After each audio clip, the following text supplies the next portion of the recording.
Hello and bonjour. This is the Canal Saint-Martin in central Paris, and you've probably seen this bit of canal before. It's famous for appearing in practically every movie ever shot in the French capital, and it's also well known among Parisians for being just a nice place to go for a walk. But there's another part of the canal which is much less well known. Because at this point, the canal suddenly enters into the mouth of a dark tunnel and simply disappears underneath the city. So, where does it go? What's down there? And more importantly, how do we get down there? Legally. Well, I did a bit of research, and I discovered there is a way of legally accessing the tunnel, but you'd have to be prepared to do something that no real Parisian would ever do, and book yourself on a 2.5-hour sightseeing canal cruise. So, that is exactly what I've done.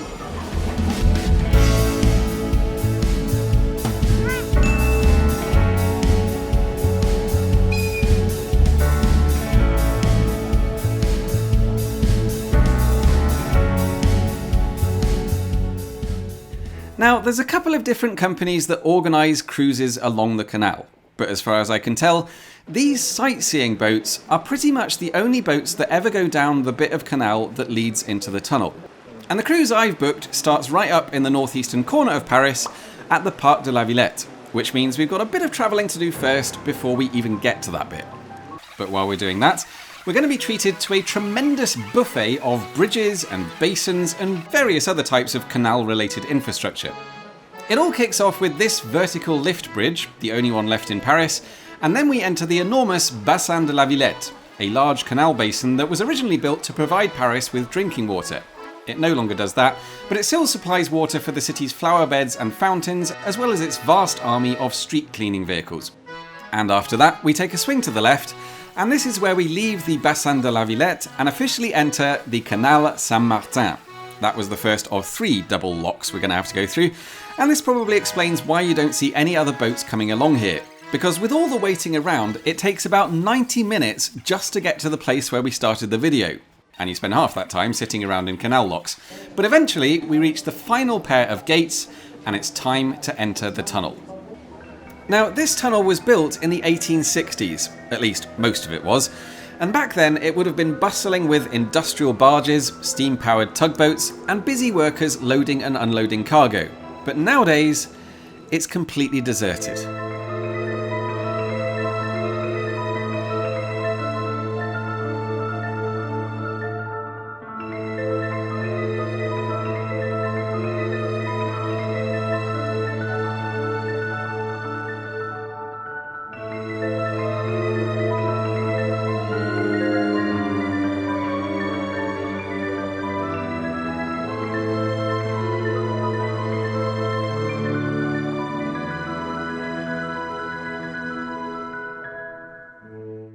Okay, I realise I am the only person who got on this boat in order to see the tunnel, but I have no regrets. What a stunning looking place. This has to be one of Paris's best kept secrets.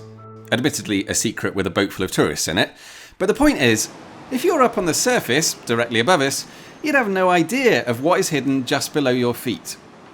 This is the Boulevard Richard Lenoir, and originally the canal ran along here at surface level. But in the 1860s, they lowered the canal into a 5-metre deep trench and then completely covered it over. A bit like the way some of the early underground railways were built. And the reason they did this was to make it easier to cross the canal, but in particular to facilitate troop movements. And the only real clue to what lies beneath you here are these funny looking ventilation holes, which run the full length of the street. But if you reach as high as you can and point your camera down into them, then you can just about... no, you still can't quite see the canal, can you? So let's go back down there. Because it's those ventilation holes, or to give them their fancy name, oculi, that create these fantastic pools of natural light dancing on the surface of the water. It is a photographer's dream down here.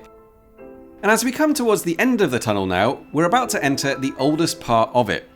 This slightly narrower section, built back in 1805, carries us under the Place de la Bastille, And you can see right here, we're passing underneath the crypt, underneath the monumental July column, where they buried some of the revolutionaries from the Second French Revolution. Not to be confused with the more famous First French Revolution, which is the one where the storming of the Bastille actually happened. And finally, we pass underneath the bridge that carries Line 1 of the Paris Metro through Bastille Station, and we emerge into the Bassin de l'Arsenal. Now this is, technically, one of the last remaining bits of the Bastille fortifications. It's this stretch of water that connected the River Seine to the prison's moat in the days when such a thing still existed. But that is the end of the tunnel. And of course the cruise now carries on down the River Seine past some of the most famous buildings in Paris, but I hardly need to tell you at this point, we're not here to see any of that. So instead I'm going to leave the last word to Francois, the tour guide. You do this every day. Which is your favourite bit? Every day. My favourite bit is the underground part, of course. It's something you cannot see from outside, so it's new. Also, the temperature is always right. Yes. In the summertime, when it's too warm like it is today, well, you are happy you're inside the vault because it's a perfect climate. In the winter, it's warmer than it is outside, so yeah, it's always good. And if you'd like to visit a deserted 19th century industrial canal tunnel next time you're in Paris, I recommend doing it on a sunny day, because that's when you get those beautiful beams of light coming down from the ceiling. The cruise I booked cost €23 for adults, with reductions for kids, seniors and families. But unfortunately, accessibility is at best a challenge. There are steps to get on and off the boat, and cobblestones before you even get that far. But if you can get on board, I promise it's worth it. And as always, thank you very much for watching, and I'll see you soon.